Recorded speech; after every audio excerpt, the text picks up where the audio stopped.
মোরা ছুটবো, মোরা খেলবো, বসে কুঁড়ে হয়ে থাকবো না।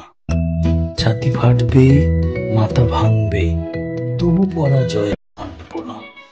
মোরা হাসবো, ভয় নাশবো, বাধা বিপদেতে টলবো না।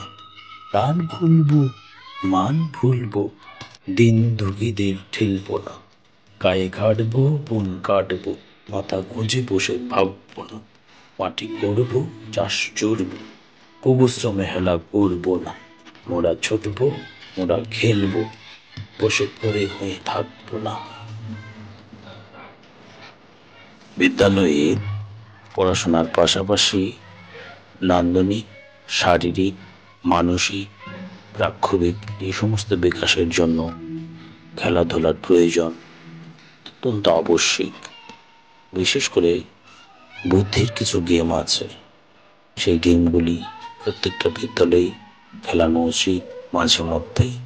আমাদের বিদ্যামন্দির ব্যতিক্রম নয়। শিশুদেরকে নিয়ে আমরা অল্প সময়ের মধ্যে হলেও প্রায় রুটিন করেই কিছু খেলাধুলার আয়োজন করে থাকি।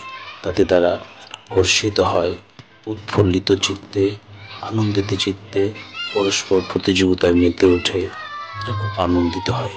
এই আনন্দই তাদের চলার পথের পাথেয়। তারা বড় হবে, বড় হয়ে তারা সমাজের কাজে লাগবে, কিন্তু তার ভিত্তিভূমি এখন এই শৈশবকাল।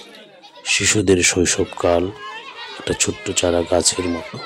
এই চারা গাছ একসময় মহিরও হবে, সেই অপেক্ষায় আমাদের বিদ্যামন্দির।